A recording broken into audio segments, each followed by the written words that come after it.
México Bárbaro, del autor John Kenneth Turner. Capítulo 15.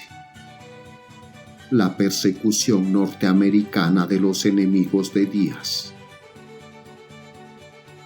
Los Estados Unidos, cuna de la libertad, se han dado las manos con Porfirio Díaz, el déspota más devastador que gobierna una nación, para aplastar una parte del movimiento mundial en favor de la democracia, que ahora está tratando de obtener para el pueblo mexicano los derechos comunes a todos los hombres.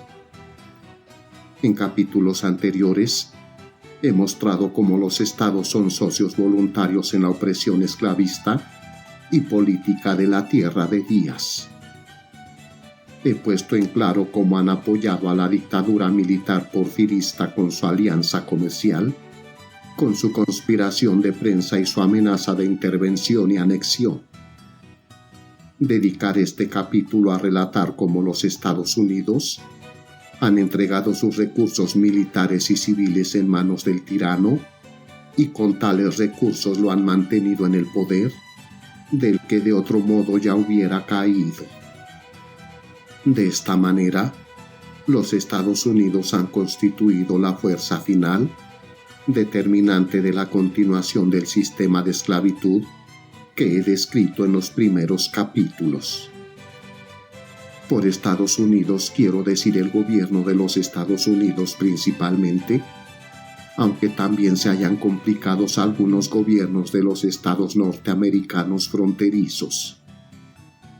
Existen muchos casos en los que para exterminar a los enemigos de Díaz, que se han refugiado en este país los funcionarios públicos, desde el presidente hasta el más inferior, han hecho a un lado los principios norteamericanos respetados por generaciones, han violado penalmente algunas leyes, han estirado y retorcido otras, hasta darles toda semejanza con lo que antes eran, y han permitido, alentado y protegido la conculación de las leyes por parte de funcionarios mexicanos y de sus mercenarios en Norteamérica. Durante los últimos 5 años, la ley de los estados fronterizos norteamericanos que se aplica a los ciudadanos mexicanos ha sido con mucho la ley de Díaz. La frontera se ha mexicanizado.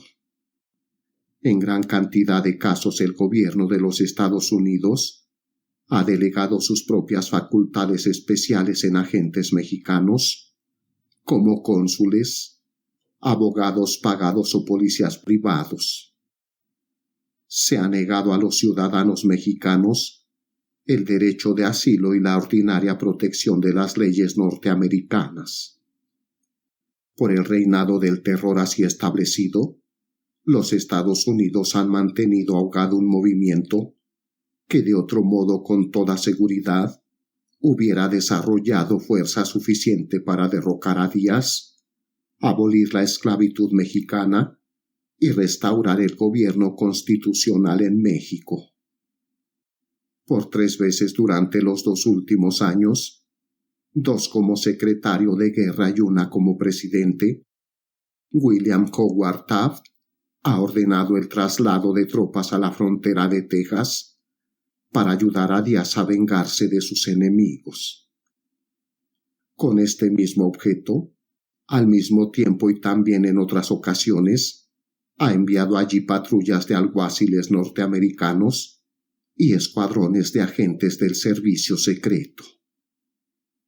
En junio de 1908, por vez primera, Taft envió tropas a la frontera.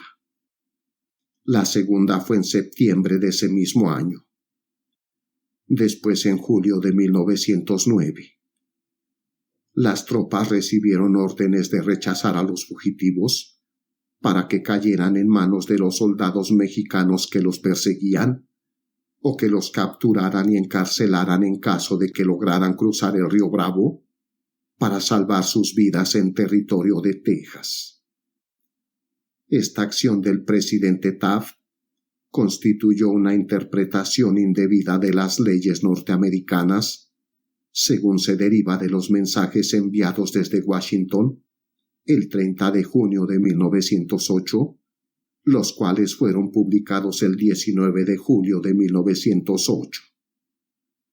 Uno de esos mensajes decía en parte lo siguiente: por supuesto, el empleo de tropas norteamericanas para este objeto casi no tiene precedente en años recientes, y los funcionarios legalistas del Departamento de Guerra, así como el Procurador General mismo, se han visto obligados a estudiar detenidamente hasta qué punto pueden ejercer la facultad de impedir que entren en los Estados Unidos determinadas personas a través de la frontera mexicana.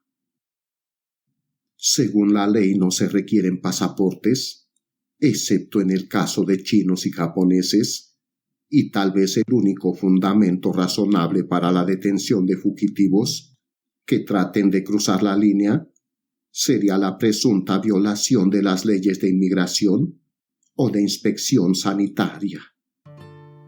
De este modo, será una tarea delicada para los oficiales del ejército encargados de vigilar esta línea internacional el evitar conflictos con los tribunales civiles si tratan de arrestar en grupo a las personas que huyan de México a los Estados Unidos. Las tropas obedecieron sus órdenes. Los liberales fugitivos fueron devueltos a México para que los atravesaran las balas de los soldados de Díaz. Puede justificarse que el gobierno de los Estados Unidos sea el causante de la muerte de esos infortunados y en tal forma, si no es justificable, será impropio calificar esa acción como asesinato ordenado. Durante los últimos 5 años han sido encarcelados en los estados fronterizos centenares de refugiados mexicanos y han ocurrido muchos intentos de devolver a estos al otro lado de la frontera para que el gobierno de Díaz les aplicara sus propios métodos sumarios. Muchos de estos intentos han tenido éxito. Algunos procedimientos empleados de esta campaña de deportación fueron: 1. Iniciar procesos de extradición bajo acusaciones de homicidio y robo. 2. Deportarlos por medio del Departamento de Migración bajo el cargo de inmigrantes indeseables. 3. Secuestros descarados y entregas criminales al otro lado de la frontera. Algunos miembros del Partido Liberal, cuya extradición se pidió por supuestos delitos de homicidio y robo, eran Librado Rivera, Pedro González, Crescencio Villarreal, Trinidad García, Demetrio Castro, Patricio Guerra, Antonio I. Villarreal, Lauro Aguirre, Ricardo Flores Magón y Manuel Saravia. También hubo otros más, pero no se tienen detalles precisos de sus casos. Varios procesos se efectuaron en San Luis, Missouri, otros en El Paso, Texas, otros en Del Río, Texas, y algunos más en Los Ángeles, California. La base de las acusaciones en tales procesos, excepto en 1 o 2 de ellos, fue el alzamiento de un club liberal en Jiménez, Chihuahua, durante el cual alguna persona murió y la oficina de correos perdió algún dinero.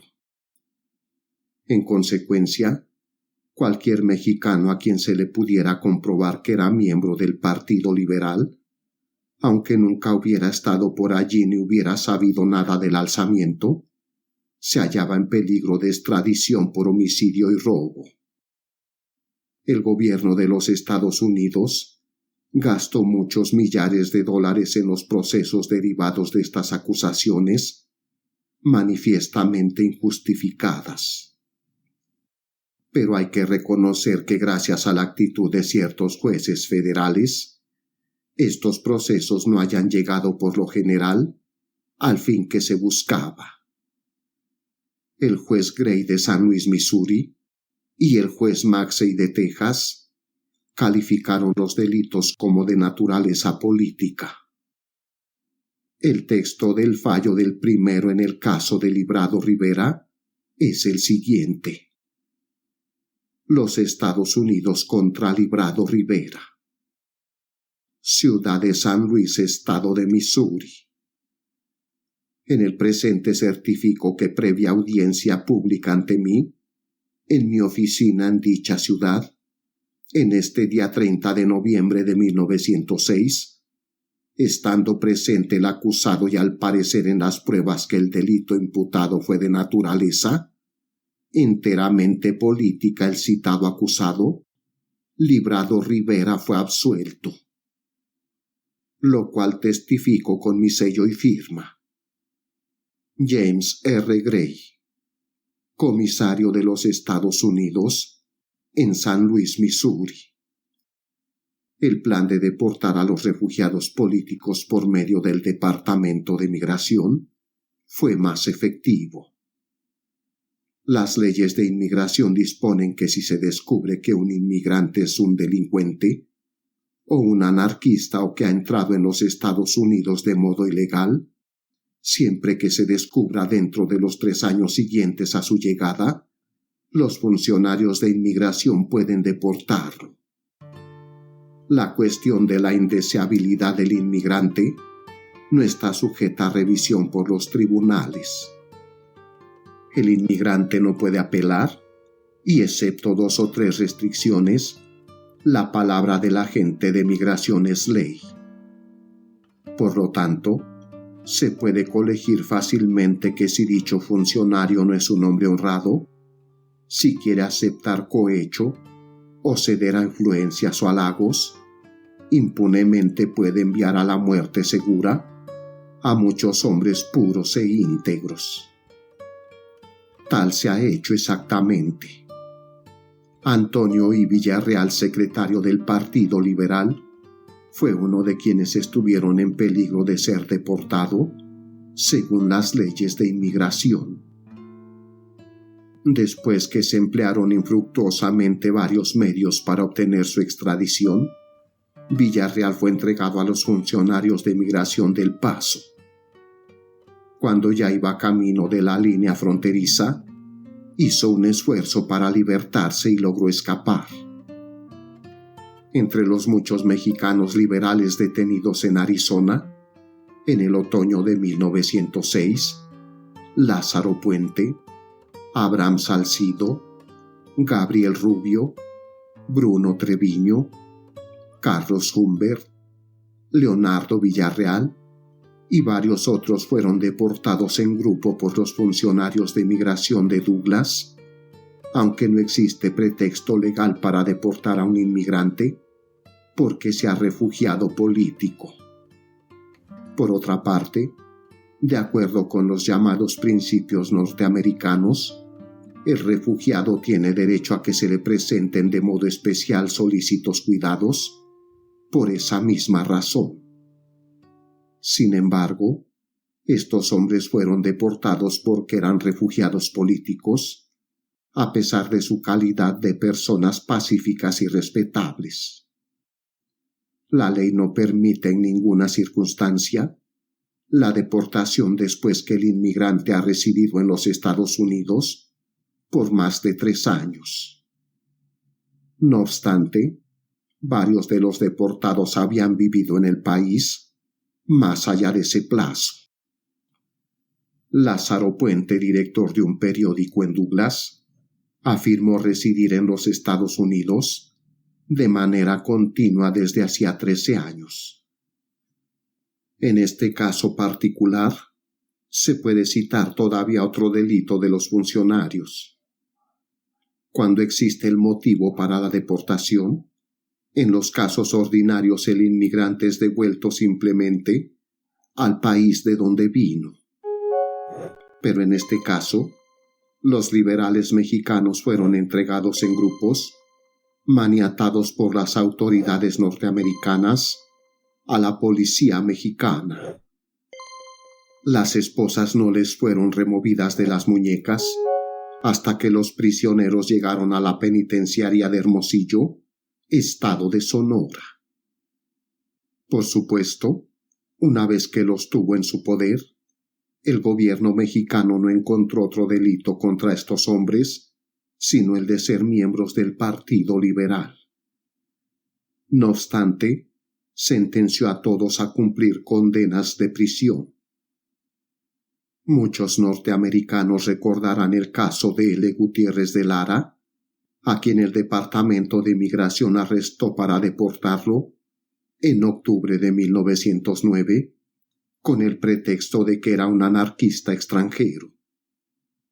De Lara había residido más de 3 años en los Estados Unidos, pero sin duda hubiera sido enviado a la muerte si no se hubiese levantado una gran protesta en toda la nación que asustó a los conspiradores. Se supone que en ese momento especial se quería la vida de Lara porque él me acompañó a México y me ayudó a conseguir el material para estas revelaciones sobre la situación mexicana. Cuando Díaz no puede lograr por otros medios que lleguen a su poder los enemigos que tienen los Estados Unidos, no duda en emplear el secuestro. Para aplicar este medio no tiene dificultad en conseguir la criminal ayuda de los funcionarios norteamericanos. El caso más notable de secuestro ha sido el de Manuel Saravia. Se hizo notable no por único, sino porque se descubrió con más claridad. Manuel Saravia era el segundo orador de la Junta Liberal. Fue perseguido de un sitio a otro por los policías secretos de Díaz, hasta que por último se estableció en Douglas, Arizona, donde se dedicó tranquilamente a trabajar en su oficio de impresor. El 30 de junio de 1907, Antonio Maza, cónsul mexicano en Douglas, se encontró con Saravia en la calle y lo reconoció. Esa tarde, el policía de los Estados Unidos, Sam Cayus, detuvo a Saravia a boca de pistola sin orden de detención y lo llevó a la cárcel municipal. A las 11 p.m. se abrió la puerta de la celda de Saravia, quien fue sacado a la calle y obligado a subir en un automóvil. Así lo transportaron al otro lado de la línea internacional, donde lo entregaron al coronel Kosterlitsky, oficial de rurales mexicanos. Los rurales amarraron a Saravia al lomo de una mula, le dijeron que iban a fusilarlo en el camino y atado de ese modo lo llevaron en un rápido viaje a través de las montañas.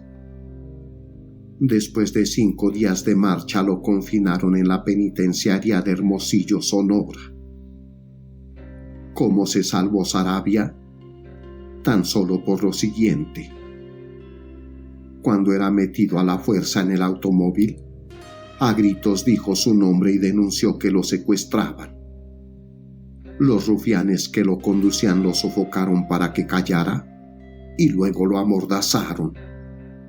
Pero alguien escuchó sus gritos y esparció la noticia del hecho.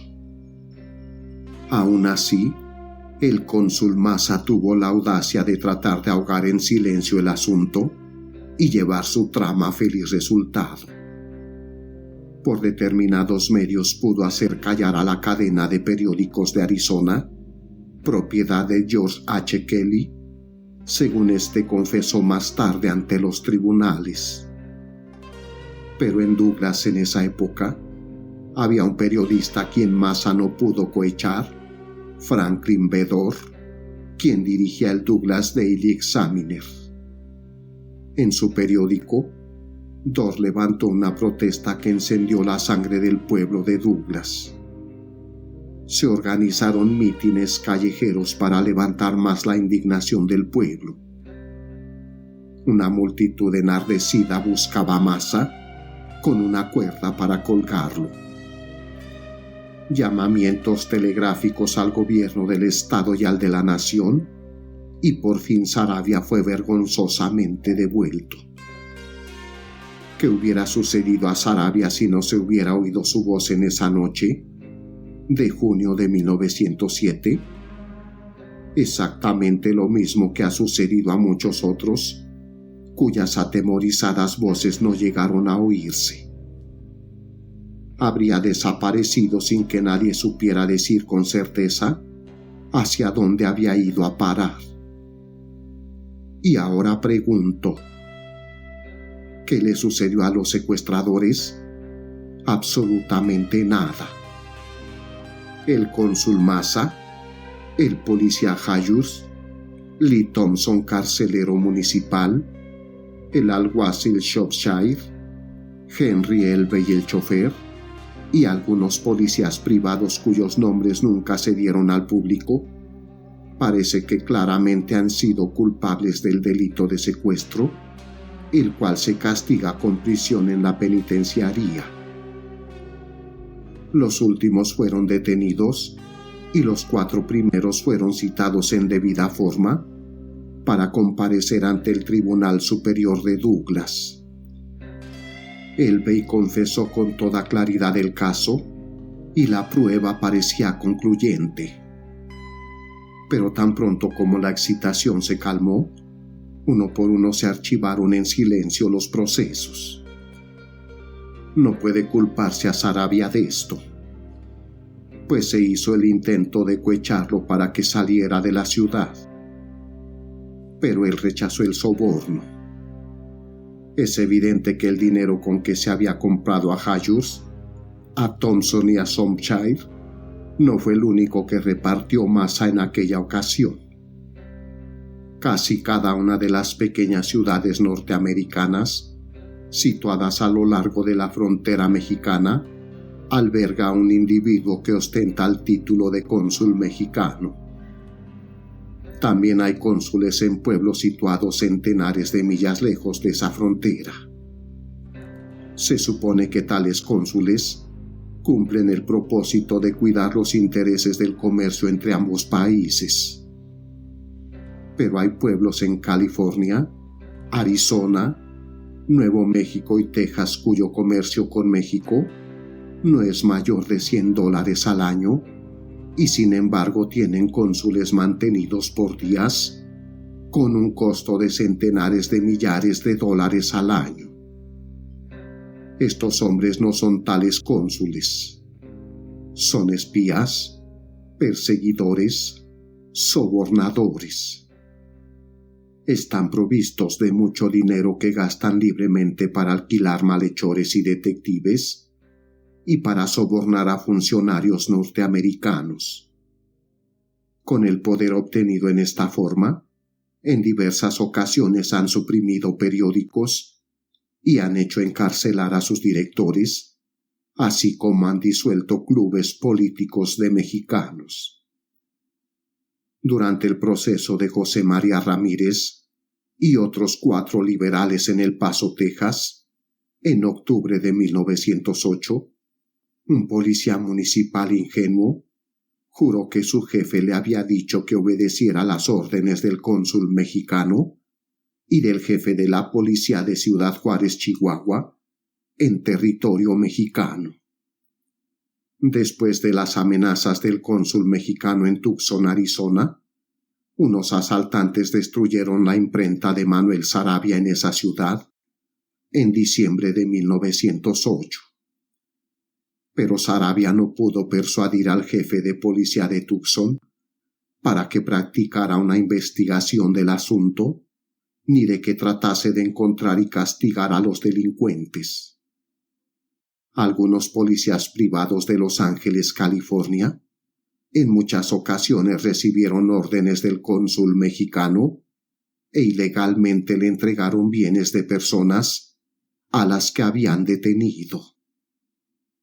Antonio Lozano, cónsul de México en Los Ángeles, en cierta época tenía 2 falsas oficinas de empleos que funcionaban al mismo tiempo con el único propósito de contratar a miembros del Partido Liberal para conducirlos mediante engaños a ciertos lugares de México, donde pudieran ser capturados por la policía de Díaz.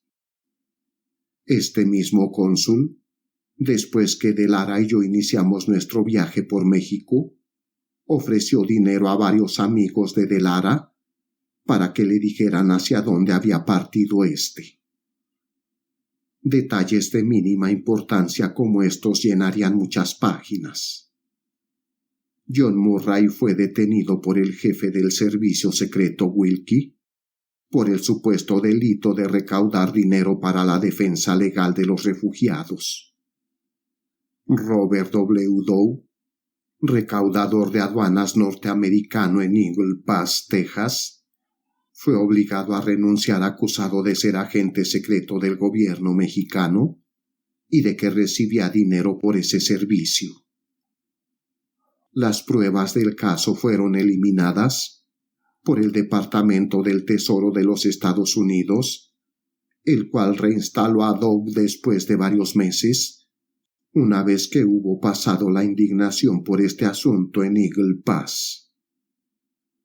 En el juzgado del Distrito de Los Ángeles, California, se ha mantenido vigente durante muchos meses, lista para ser utilizada en cualquier ocasión, una orden de aprehensión en contra de Lara y su esposa, de la señora May Michi norteamericana, de la señora María Talavera y de unas 20 personas más.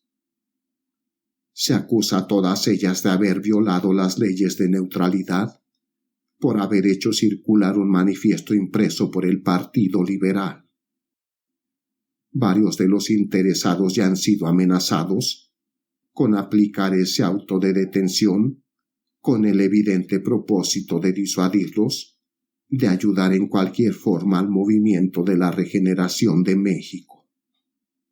Tan solo hace unos meses que los periódicos anunciaron que el mayor Eliud Root, del ejército de los Estados Unidos, había salido en misión especial a México para conferenciar con el secretario de Guerra sobre los medios más prácticos de atrapar a los enemigos de Díaz que residen en Norteamérica.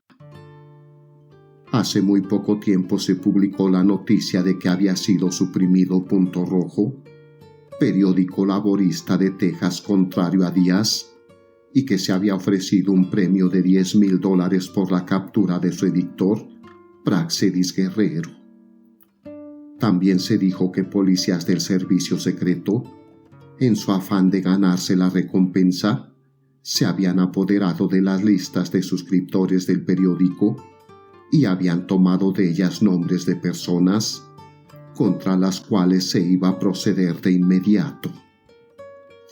Durante los últimos 3 años, esta persecución de carácter general ha ocasionado la supresión directa de 10 periódicos por lo menos, impresos en español para lectores mexicanos a lo largo de la frontera. Es interesante la historia de cada una de estas persecuciones y supresiones de periódicos, pero intentar detallarlas todas se llevaría gran parte de esta obra. Daré a conocer solo un caso, el de Ricardo Flores Magón, presidente del Partido Liberal, y sus asociados inmediatos. Este caso es típico además de ser el más importante. Su indiferencia con los otros casos reside en que Flores Magón, quien ha podido rodearse de grandes recursos, ha sido capaz de sostener la lucha más larga y más desesperada por su vida y su libertad que otros compatriotas suyos víctimas de persecuciones. Flores Magón ha radicado en los Estados Unidos durante 6 años y medio y casi todo ese tiempo lo ha dedicado a tratar de escapar a la muerte. En el otro lado del río Bravo y más de la mitad lo ha pasado en prisiones norteamericanas sin otro motivo que el de oponerse a Díaz y a su sistema de esclavitud y despotismo. Lo peor que puede decirse de Flores Magón, lo mismo que de cualquiera de sus correligionarios a quienes conozco, es que desea desatar una rebelión armada contra el gobierno establecido en México. En los casos en que los reformadores tienen la oportunidad de implantar sus reformas, Mediante métodos democráticos la rebelión armada es indefendible. Pero si con la supresión de la libertad de palabra y de prensa, y de otras libertades semejantes, se hacen imposibles los medios pacíficos de propaganda, entonces la única alternativa es la fuerza. Tal vez fue el principio sobre el cual actuaron los viejos revolucionarios norteamericanos y que ahora norma la actividad de los liberales mexicanos. Flores Magón y sus simpatizantes nunca se hubieran trasladado a los Estados Unidos para conspirar contra Díaz y su movimiento pacífico, no hubiera sido deshecho por medio de pistolas y garrotes, y sus vidas no se vieran gravemente amenazadas en su patria. Es correcto el proceder de los ciudadanos de países despóticos que buscan refugio en otro país para plantear desde allí mejores cosas para el suyo. Así lo reconocieron por muchos decenios los poderes constituidos de los Estados Unidos, que protegieron a refugiados políticos. Hace 12 años que Palma estableció la Junta Revolucionaria Cubana en la ciudad de Nueva York, y en lugar de ser capturada fue exaltada y fortalecida. Durante más de un siglo los refugiados políticos de países europeos, de Sudamérica y hasta de China han buscado seguridad en los Estados Unidos. Los jóvenes turcos prepararon aquí su revolución. Las sociedades irlandesas recaudaron dinero en los Estados Unidos para un movimiento de liberación en Irlanda. Se ha ayudado con dinero a sociedades judías de defensa en todo el país, y ninguno de sus promotores fue entregado a la venganza del zar ruso. Todo esto se ha hecho de modo abierto, no secretamente. En la actualidad se sabe que hay un cuartel general de revolucionarios portugueses en los Estados Unidos. El mismo Porfirio Díaz, qué ironía de la historia, cuando se declaró revolucionario, encontró seguridad en suelo norteamericano, y aunque su causa era muy discutible, nadie lo aprendió. Aún más, cometió delitos idénticos a los que por medio de la maquinaria legal de los Estados Unidos se trata de imputar a muchos de los refugiados. Es decir, los de organizar una expedición militar contra un poder extranjero. El 22 de marzo de 1876, Díaz cruzó el río Bravo por Brownsville, Texas, con 40 de sus secuaces armados, con el propósito de hacerle la guerra al presidente Lerdo de Tejada. Fue derrotado, pero no obstante que los Estados Unidos conocían su hazaña, no se hizo ningún intento para encarcelarlo. Ahora ha cambiado la política para complacer al presidente Díaz. Solo se han tomado providencias contra refugiados políticos de otro país, Rusia, y es casi seguro que se procede en esa forma para que las autoridades puedan defenderse del cargo de utilizar con parcialidad la maquinaria del gobierno solo contra los mexicanos. Flores Magón y un pequeño grupo de acompañantes, entre ellos su hermano Enrique y los Arabia, cruzó el río Bravo en enero de 1904. Poco después fundó en San Antonio, Texas, su periódico Regeneración. Este solo tenía unas pocas semanas de publicarse cuando un mexicano, un supuesto mercenario del gobierno de Díaz, llegó a la oficina y con un puñal trató de matar al dirigente liberal. Enrique Flores Magón se lanzó sobre el individuo y aún forcejeaba con él cuando 4 detectives municipales entraron y lo aprendieron. Al día siguiente se impuso a Enrique Flores Magón una multa de 30 pesos en la comisaría, pero el atacante ni siquiera fue detenido. Los exiliados consideraron este incidente como parte de una conspiración para crearles dificultades. se trasladaron a San Luis, Missouri, donde reabrieron su periódico. Apenas se habían instalado en su nuevo domicilio, cuando empezó a molestarlos la agencia de detectives privados Furlong. Los mexicanos declararon que esta agencia colocó a uno de sus operarios en la oficina de regeneración en el papel de agente de anuncios y a otros más en la oficina de correos de San Luis para interceptar la correspondencia dirigida a los exiliados.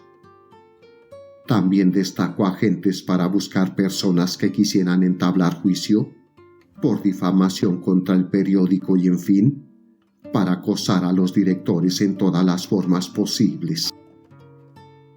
El Departamento de Correos de los Estados Unidos, al que se pidió ayuda para suprimir Regeneración, canceló el permiso, otorgado debidamente en San Antonio, Texas, para que este periódico circulase como artículo de segunda clase. Pero esto no satisfizo a los perseguidores, quienes trajeron de México a 2 personas que debían presentar acusaciones de difamación en juicios penal y civil contra los editores de Regeneración.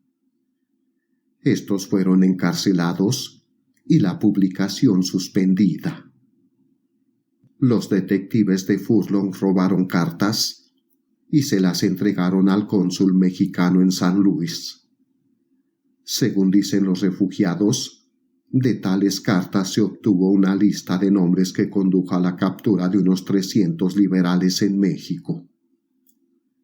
Los editores de Regeneración lograron salir de la cárcel mediante fianza. Pero inmediatamente sus enemigos prepararon nuevas acusaciones para volverlos a encerrar. Sin embargo, los liberales consideraban que tenían cosas importantes por hacer y en consecuencia prefirieron perder la fianza y huir de tales acusaciones. Ricardo Flores Magón y Juan Saravia marcharon al Canadá y desde allí sostuvieron su correspondencia final para preparar el levantamiento armado contra Díaz. El primer tiro se dispararía el 20 de octubre de 1906. En la noche del 19 de octubre, los jefes liberales se reunieron en El Paso, Texas, para prepararse a cruzar la frontera en la mañana siguiente. Como se dijo en un capítulo anterior, esta rebelión fue traicionada y resultó más o menos un fiasco. De los jefes revolucionarios, Juan Saravia fue puesto en manos de Díaz por medio de la traición y unos 20 más fueron llevados después a la prisión militar de San Juan de Ulúa. Antonio I. Villarreal fue uno de los detenidos por la policía norteamericana. Durante largo tiempo se defendió contra la extradición por el cargo de homicidio y robo. Y al fin fue entregado a las autoridades de migración. Cuando los funcionarios de migración lo conducían a la línea fronteriza, logró escapar, corriendo por las calles del Paso. Librado Rivera, primer orador de la Junta Liberal con Aaron Manzano, fue secuestrado en San Luis por policías secretos de la ciudad. Lo llevaron hasta Ironton, donde se le rescató y fue devuelto a San Luis, gracias a las revelaciones de uno de los periódicos de esta ciudad. En cuanto a la suerte de Ricardo Flores Magón, este fue perseguido durante meses por detectives de ciudad en ciudad. Se marchó a California. Siempre ocultándose, y en esta ocasión se disfrazó de mujer para escapar de los abuesos de Díaz. Por último, su periódico reapareció en Los Ángeles con el nombre de Revolución y allí se le unieron Villarreal y Rivera. Los 3 trabajaban clandestinamente y siempre se mantenían encerrados durante el día. Solo salían a respirar un poco de noche y disfrazados.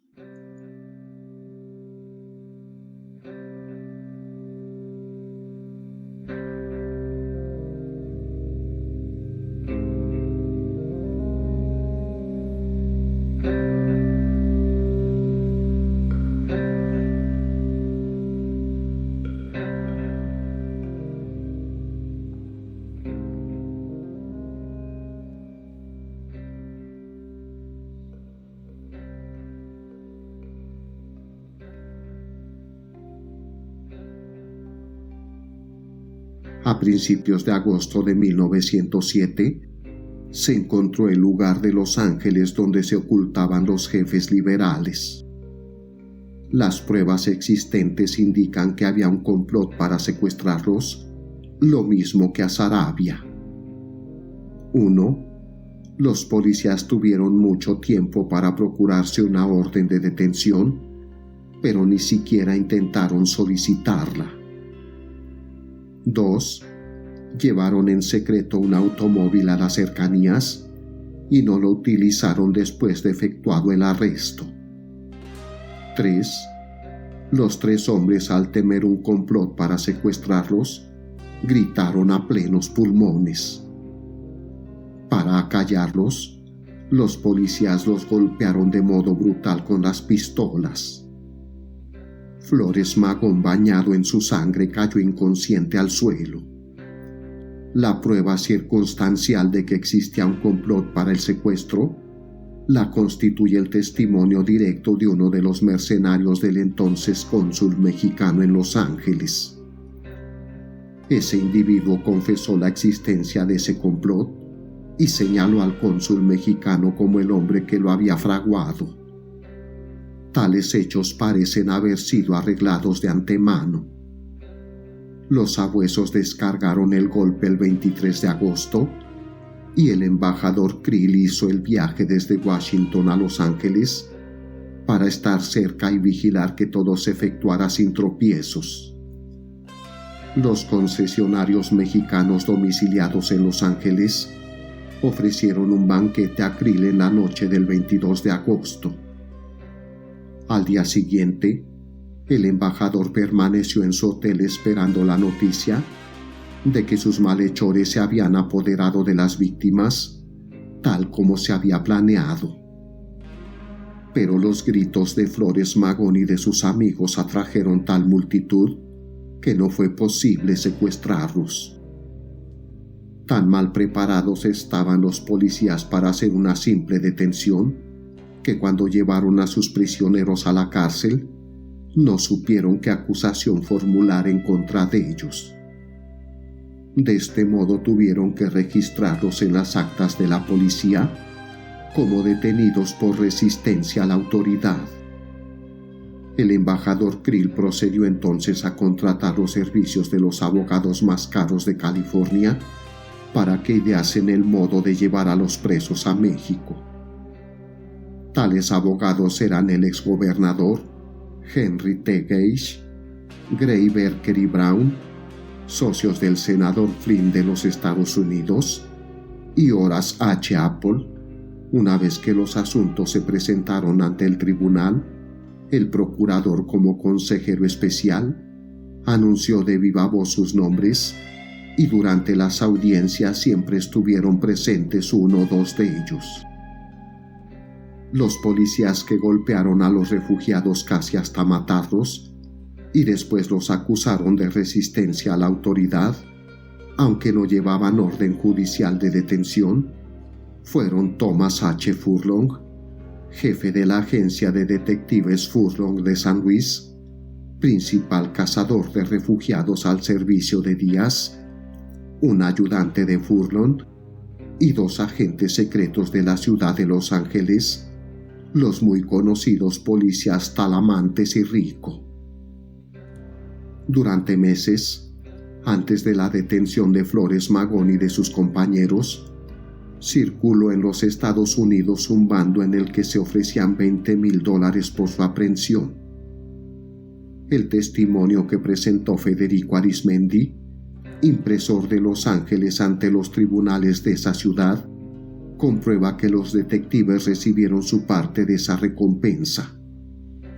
Después del arresto de Flores Magón, los sabuesos fueron a la oficina del periódico Revolución, donde tuvieron bajo custodia al director nominal Modesto Díaz. Allí se encontraron a Arismendi, con quien se produjo la siguiente conversación. Talamantes: ya puedes felicitarme. Acabo de ganar $1,000. Arismendi: ¿cómo? Talamantes: Acabo de pescar a Villarreal. Al tiempo de escribir estas líneas, Rico y Talamantes todavía son miembros de la policía de Los Ángeles. La identidad de la persona que empleó a Talamantes y socios se confirmó sin la menor duda, así como su asombrosa usurpación de las facultades propias del gobierno norteamericano. Después de haber sido puesto en libertad, el día siguiente al de la conversación citada, Modesto Díaz fue informado que tendría que esperar por algunos días los papeles que se le quitaron en el momento de su detención, porque se habían dejado en manos del cónsul mexicano. Si queda alguna duda respecto a quién alquiló a Furlong y a sus secuaces para dar caza a Flores Magón, tal duda desaparecerá con solo leer un trozo del testimonio jurado del mismo Furlong ante los tribunales de Los Ángeles. Helo aquí. Interrogatorio del señor Harriman. P. ¿Cuál es su ocupación?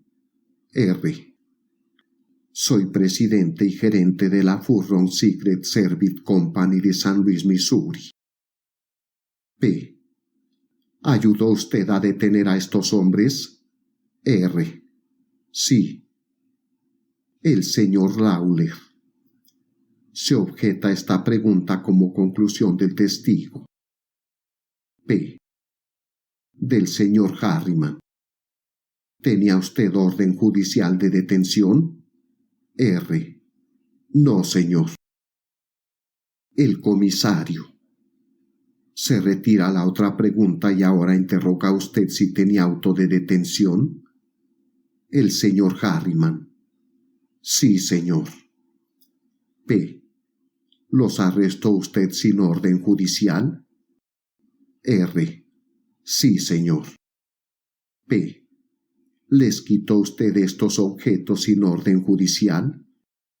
R. Sí, señor. P. ¿Recorrió usted la casa y la registró sin orden judicial? R. ¿Cómo es eso? P.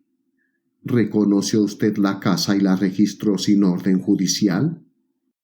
R. Sí. P. ¿Y les quitó sus papeles?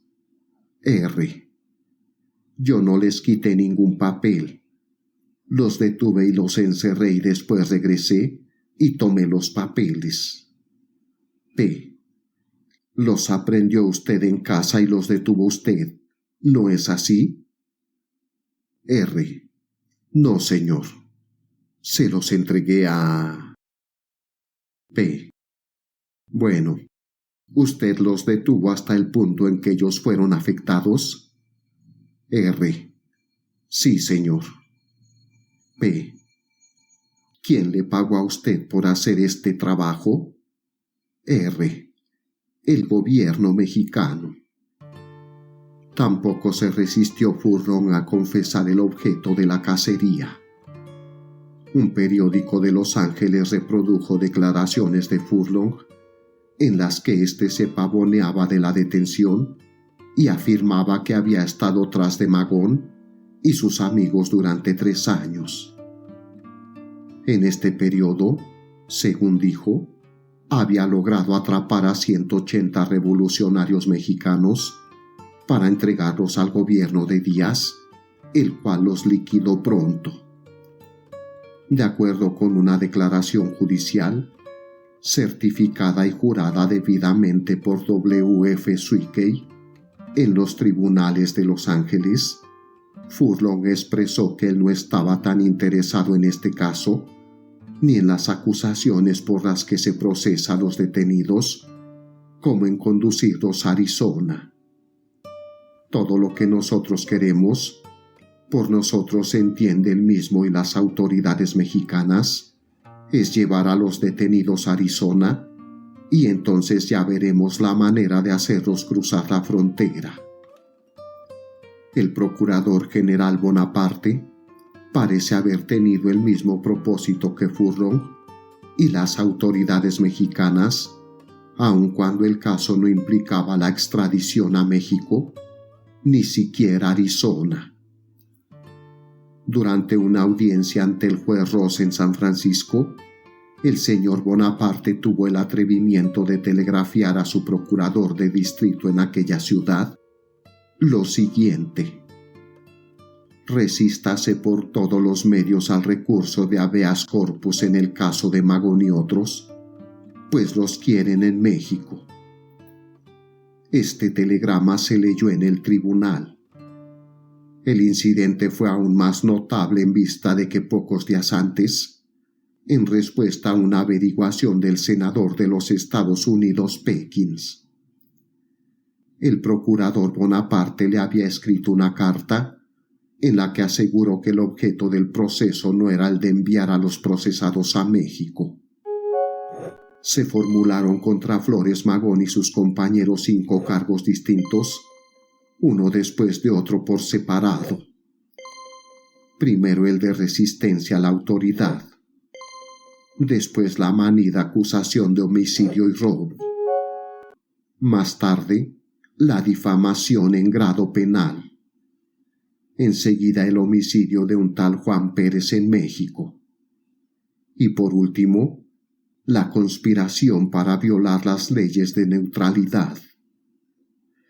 Sin duda, los perseguidores habrían tenido rápido éxito en su propósito de llevar a esos hombres a México si no hubiera sido porque algunas organizaciones de Los Ángeles formaron un comité de defensa, efectuaron reuniones de masas para excitar el sentimiento público, recogieron fondos y contrataron a 2 hábiles abogados, John Harriman y A.R. Holston, quienes después de larga lucha lograron conducir el proceso de modo que el Ministerio Público se viera obligado a proceder solo por actos que implicaban encarcelamiento en los Estados Unidos. Durante las primeras etapas de la lucha legal, los agentes de Díaz se dedicaban con sus métodos característicos a suprimir el periódico Revolución. Después que fueron detenidos los 3 editores, trató de salvar la emergencia a L. Gutiérrez de Lara, quien no había sido identificado como miembro del Partido Liberal. Pero 2 semanas más tarde, ya les hacía compañía Flores Magón, Villarreal y Rivera. Se pidió su extradición en el supuesto de que había cometido un robo en cierto día de cierto mes de 1906, en cierto estado de México.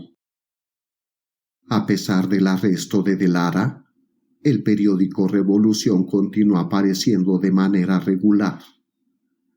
Tan pronto como los agentes de la Procuraduría pudieron encontrar al nuevo director, que resultó ser Manuel Saravia, inmediatamente lo aprendieron y lo acusaron del mismo delito, que en esos momentos se atribuía a Flores Magón, Villarreal y Rivera.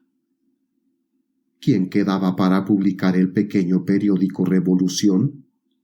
Los impresores Modesto Díaz, Federico Arismendi y un muchacho de apellido Ulibarri salieron al paso de la nueva emergencia. Pero en menos de un mes, también ellos fueron conducidos a la cárcel, acusados los 3 de difamación. Así fue como el periódico de la oposición mexicana pasó a la historia. Modesto Díaz murió a consecuencia del encarcelamiento que siguió a su detención. Revolución no era un periódico anarquista, ni un periódico socialista, ni propugnaba el asesinato de presidentes ni la abolición de gobiernos. Solo defendía los principios que los norteamericanos en general, desde que surgieron la Declaración de Independencia y la Constitución de los Estados Unidos, han considerado como necesarios para el bienestar de cualquier nación. Si un periódico norteamericano de los mismos ideales hubiera sido suprimido, por métodos aún mucho menos arbitrarios y descarados que los expuestos aquí, se hubiera levantado una justa protesta que se escucharía en todo el país de costa a costa. Pero solo se trataba de un periódico mexicano de oposición al presidente Díaz y se le suprimió. La historia de Lázaro Gutiérrez de Lara constituye un buen ejemplo del sistema de privar a los enemigos de Díaz de su libertad personal en los Estados Unidos, tal como lo ha practicado el Departamento de Justicia, de acuerdo con los agentes mexicanos en varias partes del oeste norteamericano durante los últimos 5 años. Gutiérrez de Lara fue aprehendido y encarcelado el 27 de septiembre de 1907 por instrucciones telegráficas del Procurador General Bonaparte. Como ya se dijo, se le acusó de robo cometido en cierto día de cierto mes de 1906, en cierto estado de la República Mexicana, y se procuraba su extradición a México sobre la base de tan terrible culpa. El Tratado de Extradición entre los Estados Unidos y México establece que el país que pida la extradición debe proporcionar pruebas de culpabilidad en un plazo de 40 días a partir de la detención del acusado. En el caso de Lara, se desdeñó este pequeño tecnicismo.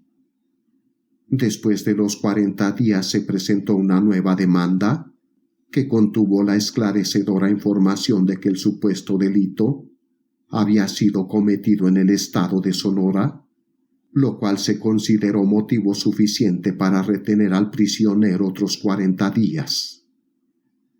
Nada sucedió en el curso de ese nuevo plazo. Por ello, el 22 de diciembre, el abogado Harriman interpuso el recurso de habeas corpus. Este fue negado y se dio más tiempo al Ministerio Público para que presentara una tercera demanda. Esta vez de Lara fue acusado de haber robado leña en el estado de Sonora el 13 de agosto de 1903. Durante la audiencia se revelaron algunos hechos extraños. Uno de ellos fue que de Lara había sido procesado y absuelto por idéntico delito en México hacía más de 4 años. Otro, que a pesar de que en México el valor de la leña se había fijado en 8 pesos, en la audiencia de Los Ángeles aumentó a $28. Este salto espectacular se debió a que no se puede conceder la extradición de un ladrón que haya robado menos de $25.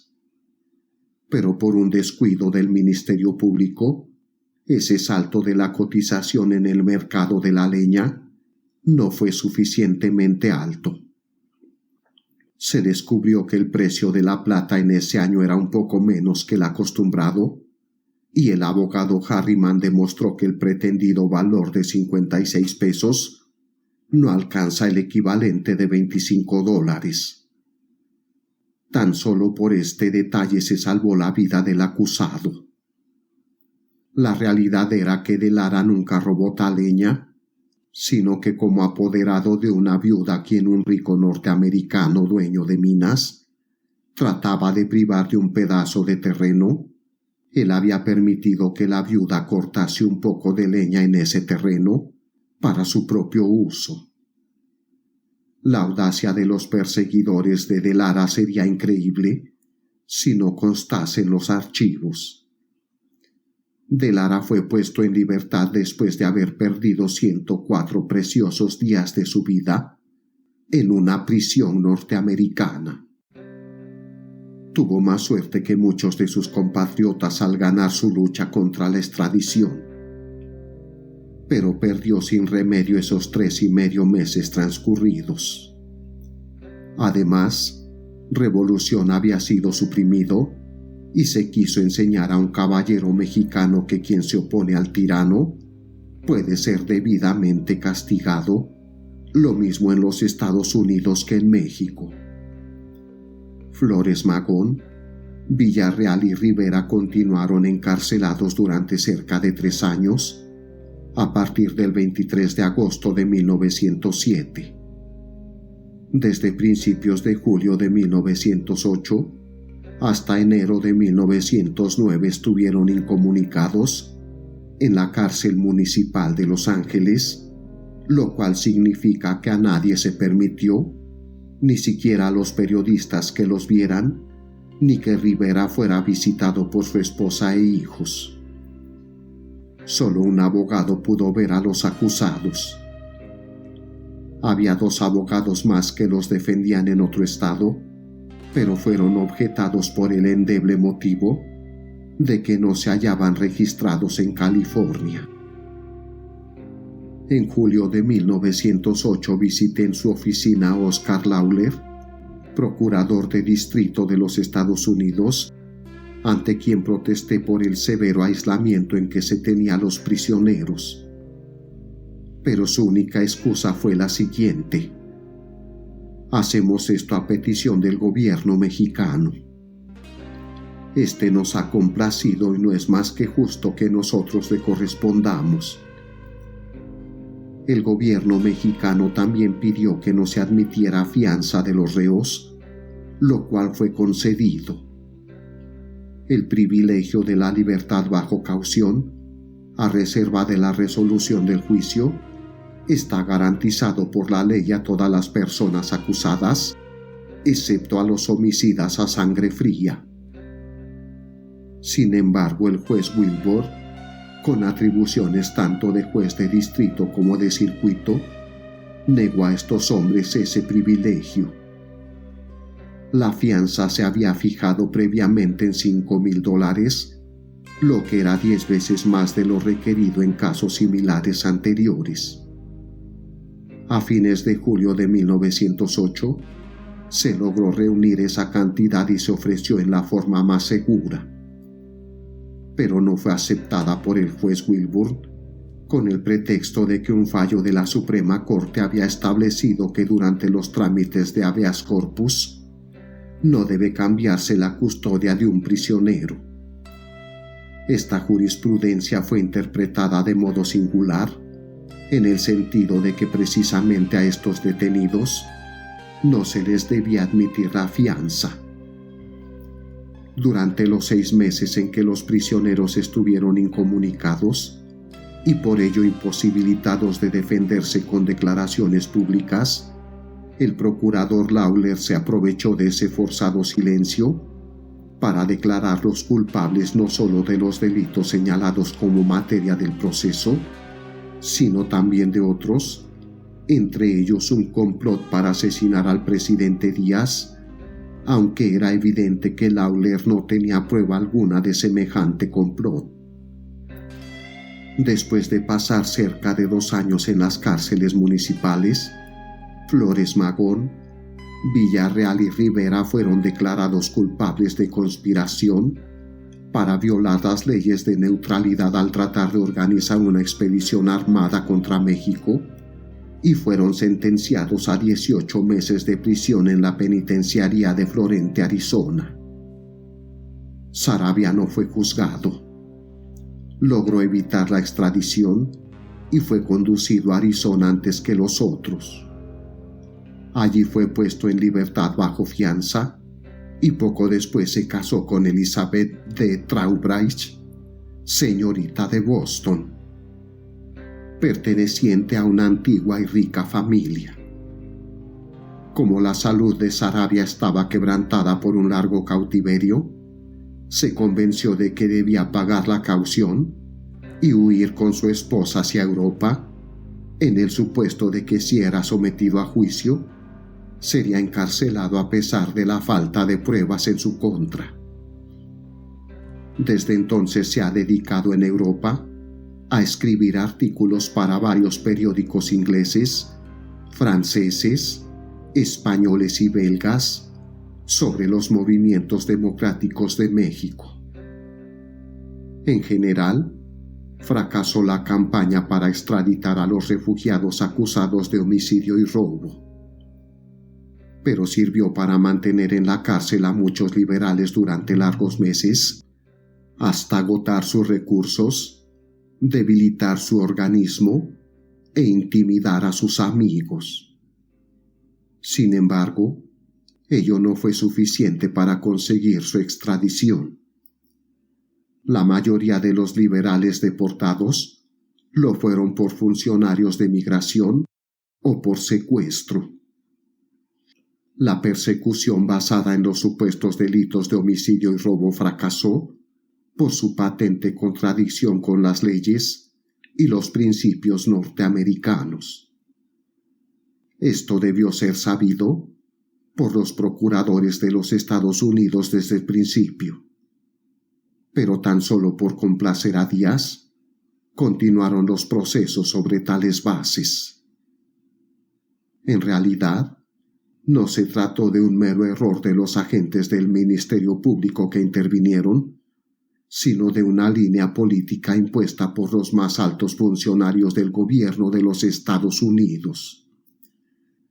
Tal quedó demostrado en 1908 con la publicación de muchas informaciones procedentes de varios departamentos de Washington y de Oyster Bay, en las que se expresó el deseo del gobierno de deportar como delincuentes ordinarios a los políticos mexicanos refugiados.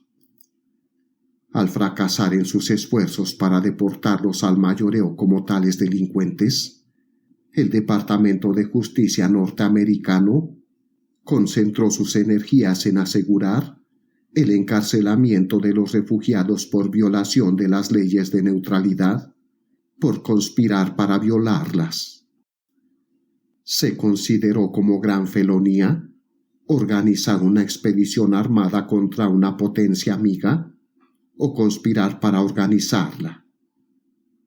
Así, además de Flores Magón, Villarreal, Rivera y Saravia, algunos de los refugiados liberales procesados de acuerdo con esa ley fueron Tomás de Espinosa, José Arrangel, Casimiro H. Regalado, Lauro Aguirre, Raimundo Cano, Antonio Araujo, Amado Hernández, Tomás Morales, Encarnación Díaz Guerra, Juan Castro, Prisciliano Silva, José María Martínez, Benjamín Silva, Leocadio Treviño, José Ruiz, Benito Solís, Tomás Arabia, Praxedis Guerrero, que otros sepamos, Praxedis jamás logró ser procesado por las autoridades norteamericanas, no obstante la terrible persecución que en su contra enfrentó.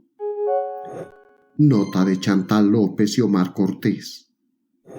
Servando Teagis, John Murray, Calixto Guerra, Guillermo Adán, Ed Ávila, Ramón Torres Delgado, Amado Morantes, Francisco Sáiz, Marcelino Ibarra e Inés Ruiz. La mayoría de las detenciones se efectuaron en las ciudades de San Antonio del Río, El Paso, Douglas y Los Ángeles, y esta lista no es sino una parte de los casos más notables.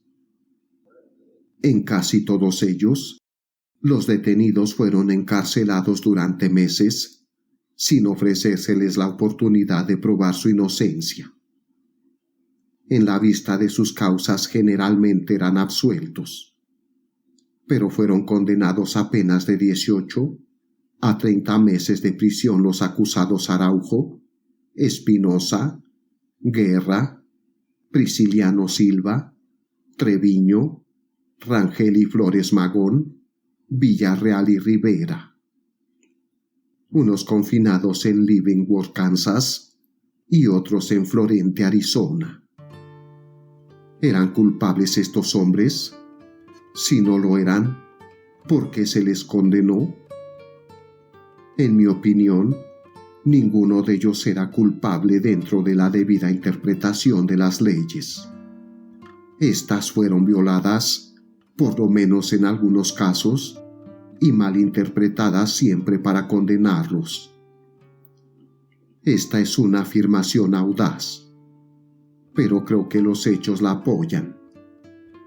La existencia dentro del gobierno de los Estados Unidos de un deseo incontenido de servir a Díaz es demostrada por los casos que, a pesar de que la prueba de violación de las leyes de neutralidad es 10 veces más clara, como las expediciones de norteamericanos para auxiliar revolucionarios en países centroamericanos o sudamericanos, han sido y son habitualmente pasados por alto por las autoridades norteamericanas.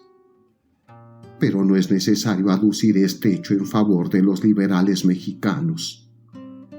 La verdad es que nunca hubo pruebas adecuadas para demostrar que ellos violaban las leyes de neutralidad. ¿Acaso organizaron alguna expedición armada contra una potencia amiga? ¿Tenían planes para hacerlo? No. ¿Qué hicieron, pues?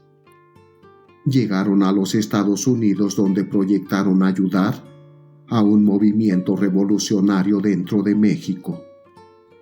Huyeron para salvar sus vidas y han estado pensando en la forma de volver a su país para tomar parte en una rebelión en suelo mexicano. Nada más. ¿Constituyó esto una violación de las leyes de neutralidad? ¿No era tal violación, según el juez Maxey de Texas, quien revisó algunos de los casos? El 7 de enero de 1908, la Daily Light and Gazette de San Antonio, Texas, reprodujo las siguientes palabras del juez Maxey. José M. Rangel, el acusado, tan solo cruzó el río y se unió a la lucha. Tenía todo el derecho para hacerlo. Así lo diré al jurado de mi cargo. Este proceso no es por luchar en un país extranjero, sino por iniciar y organizar una expedición en el condado de Valverde. El texto de la ley es el que sigue. Toda persona que dentro del territorio o jurisdicción de los Estados Unidos inicie u organice, o proporcione o prepare los medios para cualquier expedición o empresa armada, para ser conducida desde los Estados Unidos, contra el territorio o dominios de cualquier príncipe, o estado extranjero de cualquier colonia, distrito o pueblo con el que los Estados Unidos estén en paz, será considerada culpable de grave delito, y se le impondrá multa no mayor de $3,000 y prisión por no más de 3 años. Flores Magón, Villarreal y Rivera, los dirigentes, no solo no organizaron una expedición contra México, sino que ni siquiera cruzaron el río para pelear en persona. Su condena se consiguió por medio del evidente falso testimonio de un detective mexicano apellidado Vázquez, quien presentó la única prueba directa contra ellos. Vázquez declaró ser un espía que había estado en la reunión de un club liberal. Dijo que allí se leyeron cartas de Flores Magón, en las que ordenaba al club constituirse en un cuerpo armado para invadir México. En esta reunión, agregó Vázquez, se hicieron nombramientos militares propuestos por Flores Magón, que fueron escritos por un miembro llamado Salcido. Se exhibió el papel, pero los peritos calígrafos aportados por la defensa probaron que el documento era falso. Vázquez modificó entonces su testimonio y juró que él mismo había escrito los nombres. Este era un punto vital en el testimonio, y si los acusados públicos hubieran estado interesados en mantener la ley más que en perseguir a los enemigos políticos de Díaz, hubieran puesto en libertad a los acusados y procesado a Vázquez por declarar en falso. La persecución general de refugiados políticos mexicanos continuó sin cesar hasta junio de 1910, cuando el escándalo se hizo tan grande que se llevó el asunto ante el Congreso norteamericano. Los hechos anotados, aunque en forma más completa, se denunciaron ante el Comité de Reglamentos de la Cámara de Diputados y en la actualidad están pendientes de aprobación en ambas cámaras las resoluciones para efectuar una investigación general sobre estas persecuciones. Hasta la iniciación de las gestiones ante el Congreso, el gobierno de los Estados Unidos planeaba continuar las persecuciones. En varias ocasiones se anunció que en cuanto se cumplieran las condenas de Flores Magón, Villarreal y Rivera en la penitenciaría de Florente, estos serían procesados de nuevo por otros cargos. Pero el 3 de agosto fueron puestos en libertad sin volvérseles a arrestar. Desde entonces no se han producido más procesos que yo sepa. Es de esperarse que las leyes de los Estados Unidos y el gran principio norteamericano de protección a los refugiados políticos no sean conculcados otra vez. Sin embargo, se teme que los perseguidores esperen que sus delitos sean olvidados por el público para comenzar de nueva cuenta. Quizá haya más persecuciones. También puede no haberlas. De cualquier modo, la justicia no quedará satisfecha. Los amigos de la decencia y de la libertad no pueden darse por satisfechos, puesto que algunas de las víctimas todavía sufren castigos injustos. Está en manos del pueblo norteamericano imponer la libertad de tales víctimas y la terminación de tales castigos.